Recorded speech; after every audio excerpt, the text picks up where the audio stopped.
మీరు నేను మాట్లాడుతుంది ఆ పక్కన ఉన్నాయి నేను మాట్లాడితే నాకేం ఎగ్జాక్ట్లీ ఇవన్నీ ఉన్నాయి. కాకపోతే పెద్దోడా కోర్టు కేసులనే భారతదేశ సర్వోన్నత న్యాయస్థానం చెప్పింది సుప్రీంకోర్టు చెరువులు కుంటలు నాలాలు ఎవరు కబ్జా చేసినా నిర్దాక్షిణ్యంగా గులగొట్టమని చెప్పింది. ఈ దేశంలో సుప్రీంకోర్టు కంటే పెద్ద కోర్టు ఏంది? ఏం కోర్టు ఉంది అంటున్నా? ఎవరు పడితే వాళ్ళు స్టే ఎట్లా ఇస్తారు? ఎవరు ఇచ్చారు మీకు అధికారం? సుప్రీంకోర్టు చెప్పింది వినాలని హైకోర్టులకు లేదా? ఏం వినాలే? మొన్న పోయారు కదా హైకోర్టుకు అనురాగ్ యూనివర్సిటీ వాళ్ళు. ఆయన కాయిదాలు చూసి వారం రోజులు టైం ఇచ్చి తహసీల్దార్ను ఒకవేళ FTL ఉంటే తీసేయమని చెప్పిండ్రు. దానికి విద్యార్థులను అడ్డం పెట్టుకొని ఒక ఆయన, వెంచర్ను అడ్డం పెట్టుకొని ఇంకొక ఆయన, రాజకీయ నాయకులను అడ్డం పెట్టుకొని ఇంకొక ఆయన, ముఖ్యమంత్రి అన్నున్నాడని ఇంకొక ఆయన. ముఖ్యమంత్రి అన్నున్న కాలనీ అది దుర్గం చెరువు లేఅవుట్ కాదా? అది ఎట్లా లేఅవుట్ చేసిర్రు? అప్పుడు పర్మిషన్ ఇచ్చిన GHMC కమిషన్ని తెచ్చి ప్రాసిక్యూట్ చేయాలి కదా. దుర్గం చెరువు ఎన్ని ఎకరాలు ఉండాలి? వీళ్ళు ఎన్ని ఎకరాలు ఉంది? ఒక కొత్త చెరువు కట్టే సూరత్ లేదు కానీ ఉన్న చెరువులు మింగి రేపు భవిష్యత్ తరాల పిల్లలకి ఏమిద్దాం అనుకుంటారు మీరు? ఏమిస్తారు? బంజారా హిల్స్లో, జూబ్లీ హిల్స్లో కొండల్ని కంకర మిషన్లు పెట్టి పిండి చేస్తూ ఉన్నారు దుర్మార్గులైన రాజకీయ నాయకులు. ఆపున్నా పర్మిషన్స్ అని రేవంత్ రెడ్డి గారు. ఎందుకు ఆపవు? నీ పార్టీలో చేరింది ఎందుకైనా? ఎందుకు ఆ కొండలు ఎందుకు కొడుతుర్రు? ఆపుర్రా కొండలన్నింటిని కొట్టే వాటిని. ఇది ఇప్పటికిప్పుడు జరుగుతున్న విషయం కాదు, ఏళ్ల తరబడి రాత్రికి రాత్రి జరిగింది కాదు. ఎవరో ఒకరు మొదలు పెట్టాలా? ఎందుకు జరగలేదు? ఎవరో ఒకరు అరే ఇంతకాలం నువ్వు గడ్డి తిన్నావు, ఇలానే అన్నం తింటున్నావు, it is wrong in it. మీరు గడ్డి తిన్నారు కాబట్టి నేను గడ్డి తినాలా? నాకంటే ప్రభుత్వం ముందు తప్పు చేసింది కాబట్టి నేను తప్పు చేయాలనా? Once again I'm telling I'm not supporting Revanth Reddy. ఊరు బాగుండాలా వద్దా?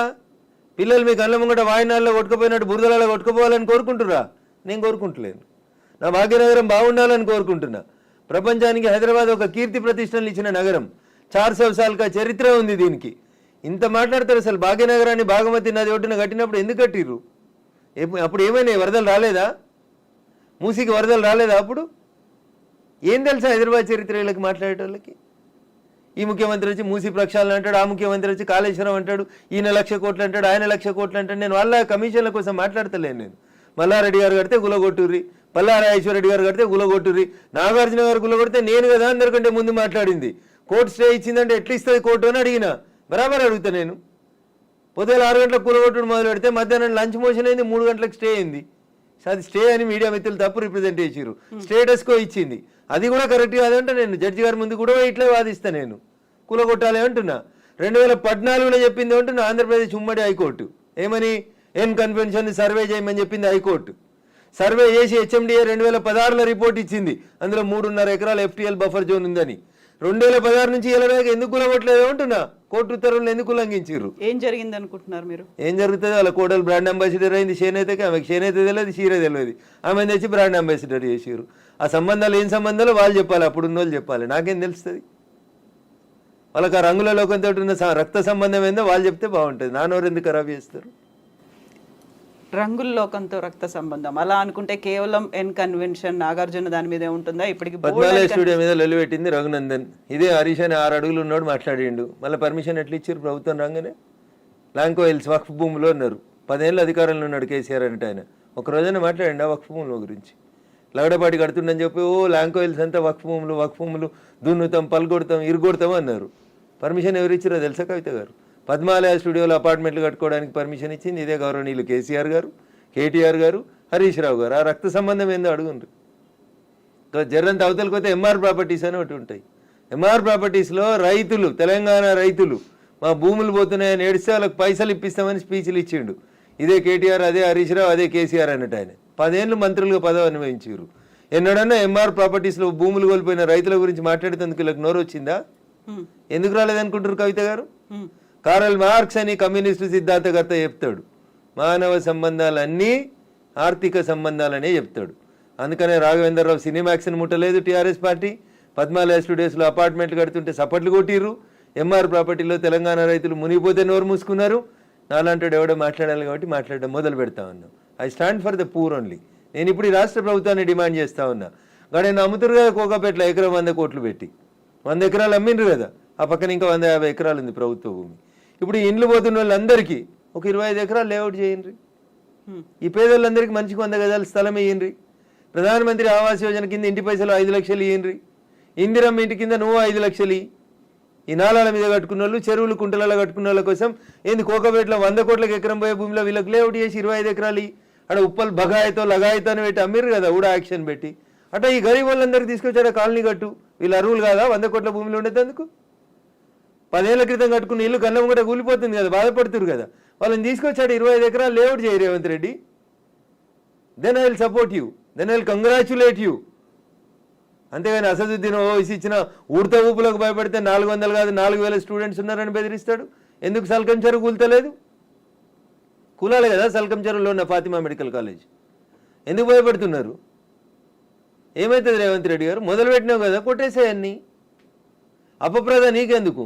మల్లారెడ్డితోటి పాత పగుందని, పల్లారాజేశ్వరరెడ్డి పార్టీ మార్తలేడని కొడుతున్నా చెడ్డ పేరు ఎందుకు? ముందు అసదుద్దీన్ ఓవైసీ తోటి మొదలుపెట్టు. సో మధ్యలో విద్యా సంవత్సరం అక్కడ ఆల్టర్నేట్ అనేది దసరా సెలవులు వస్తాయి కదా, ఇమ్మీడియట్ గా ఆల్టర్నేట్ ఇంకో ఎందుకు దొరకదు? కాలేజ్ లో ఎందుకు దొరకదు? అకామిడేట్ చేయడానికి ఎందుకు దొరకదు అంటున్నా. ఒక్క రోజులో కట్టేస్తారు. ఇప్పుడు అంతా కిర్బీ షీట్లు అనే స్ట్రక్చర్లు వచ్చినాయి కదా, టెంపరీ స్ట్రక్చర్లు. 20 మొత్తం రింగ్ రోడ్ పక్కన అన్ని బిల్డింగ్లు ఖాళీగా ఉన్నాయి, తీసుకొని కట్టుకోమని ఉండ్రి. ఇన్ని రోజులు అనుభవించారు కదా చెరువులో కట్టుకొని, దానికి రెంట్ కట్టుర్రి ప్రభుత్వానికి. ఫీట్ కింద వసూలు చేయాలి రేవంత్ రెడ్డి గారు ప్రభుత్వం ఇవాళ.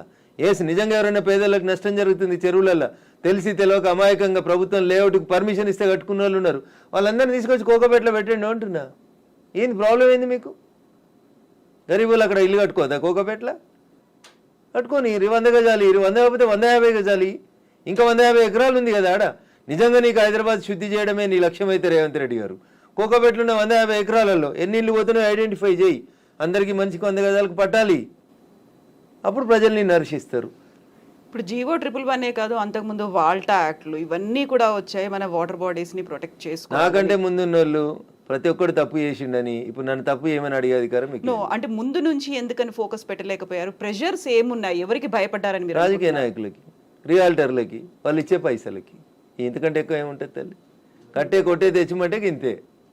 రాజకీయ నాయకులకి ఎవరో ఫైనాన్స్ చేసేటోళ్ళు, ఫండ్ ఇచ్చేటోళ్ళు, ఎవరో ఒక బిల్డర్ ఉండి అన్న నేను ఈ చెరువు పక్కన జరంత మట్టి వచ్చి అమ్ముకుంటా అంటే అమ్ముకోమంటాడు, చూసి చూడనట్టు పొమ్మంటాడు, అయిపోతుంది. అది 1 పోయి 2 అవుతుంది, 2 పోయి 3 అవుతుంది. అట్లా వాడు పోసిండని వీడు పోసి, వీడు పోసిండని ఇంకోటి పోసి.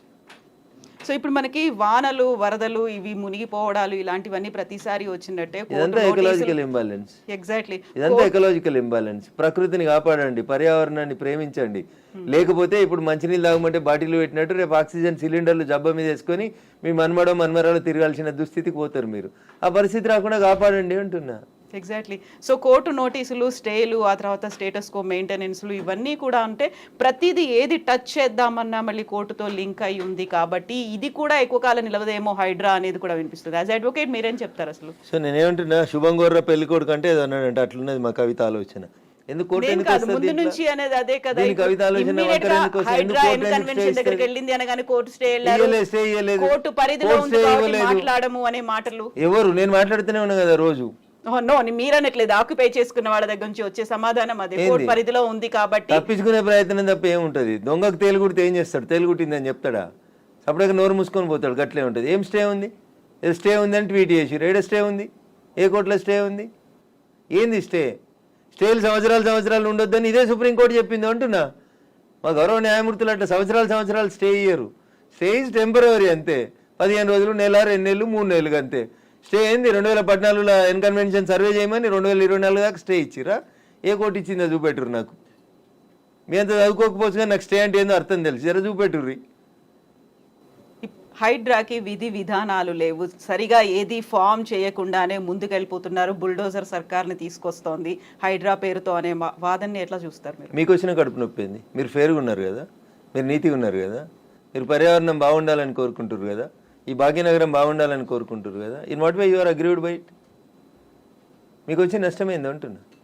ప్రజల చేత, ప్రజల కొరకు ప్రజలు ఎన్నుకున్నటువంటి ప్రభుత్వాలు తీసుకునే నిర్ణయాలని ఏం చేస్తారు మీరు? కోర్టు ఎందుకు అడ్డుకుంటుంది? కోర్టుకుండే అధికారాలు ఏంటి? ఎంతవరకు అడ్డుకోవాలో అంతవరకే అడ్డుకుంటుంది. నేను చెప్తున్నా కదా, ఈ దేశ సర్వోన్నత న్యాయస్థానం సుప్రీంకోర్టు చెప్పింది కూలగొట్టమని. సుప్రీంకోర్టుకు భిన్నంగా లోకల్గా ఉండేటువంటి జడ్జిలు అట్లా ఇస్తారా జడ్జిమెంట్లు? నాకు తెలిసినంత వరకు అయితే ఎవరు కవిత గారు. సో ఇప్పుడు హైడ్రాని సడన్ గా తెర మీదకి తీసుకొచ్చింది. 1994 రావడం, ఒక హైడ్రాని తీసుకొని రావడం అనేది భయపెట్టడానికో, బెదిరించడానికో, లేకుంటే రుణమాఫీ 6 గ్యారంటీ స్కీములు అడుగుతున్నారు కాబట్టి డైవర్షన్ పాలిటిక్స్ అనే వాళ్ళకి ఏం చెప్తారు మీరు? నేనంటున్నా రుణమాఫీ చేయాల్సిందే, ఇచ్చిన 6 హామీలను అమలు చేయాల్సిందే. రైతులకు చెప్పినటువంటి రుణమాఫీ, యువతకు చెప్పిన డిక్లరేషన్, మహిళలకు ఇచ్చినటువంటి మహిళా డిక్లరేషన్ అన్నీ చేయాల్సిందే. అవి చేసి ఇది వదిలేద్దామా? అవి చేయాల్సిందే, ఇవి చేయాల్సిందే. ఇది చేయమని చెప్పురు, అది చేయమని లొల్లి పెడతాం. మేము లొల్లి పెడుతూనే ఉన్నాం కదా. బీజేపీ ప్రశ్నిస్తున్న బీజేపీ పేరిట, ప్రశ్నిస్తున్న తెలంగాణ పేరిట మేమంతా నడుపుతూనే ఉన్నాం కదా. రైతన్నల రుణమాఫీ కోసం మాట్లాడితే హైడ్రా గురించి మాట్లాడొద్దా?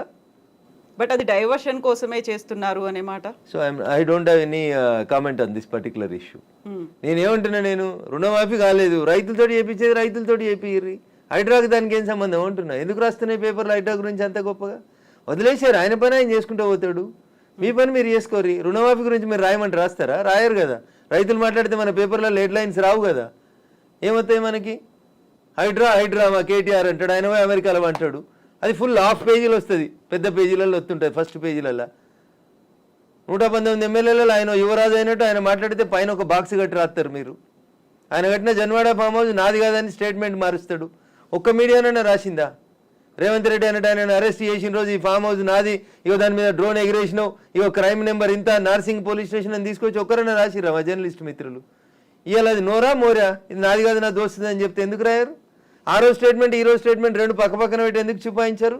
ఎలక్ట్రానిక్ మీడియాలో ఎందుకు చూపెట్టారు? ఎందుకు చూపెట్టరు అంటున్నా. ఎవరా దోస్తు? ఎందుకు నీకు లీజుకి ఇచ్చిండు? ఆయనకు నీకున్న వ్యాపార సంబంధాలు ఏంది? అది కదా మీరు బయట పెట్టాల్సింది. మునిపోయిన కంపెనీకి వారసుడు కదా ఆయన, నీకు జాగి ఇచ్చిన ఆయన, లీజ్ ఇచ్చిన ఆయన. 8,000 ఎట్లా ఎగ్గొట్టిర్రాళ్ళు ఈ దేశంలో?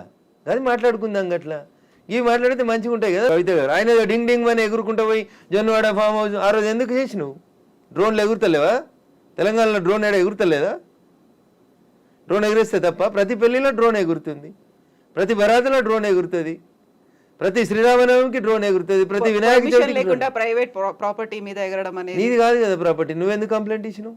నీకెందుకు కడుపున వచ్చింది? జన్వాడ ఫామ్ హౌస్ నీది కాదు కదా, నీ దోస్తుంది కదా. ఒక ఎంపీ పార్లమెంట్ నడుస్తుంటే ఢిల్లీకి వెళ్ళి హైదరాబాద్కి వస్తే ఎయిర్పోర్ట్కి వెళ్ళి పట్టుకొచ్చి రిమాండ్ చేసిరు కదా నార్సింగ్ పోలీసు వాళ్ళు. అప్పుడు ఎందుకు చేసినావు? నీది కాని ఫామ్ హౌస్లో, నీ దోస్తు ఫామ్ హౌస్లో ఎవరు నీ దోస్తు పేరు చెప్పు, ఆయనకు ఆస్తి ఎక్కడిదో చెప్పు, ఏ కంపెనీ పెట్టి షేర్లు ముంచిరో చెప్పు, ఏ కంపెనీ పెట్టి వాళ్ళ నాయన జైలుకు పోయిండో చెప్పు, గవి చెప్పు కదా.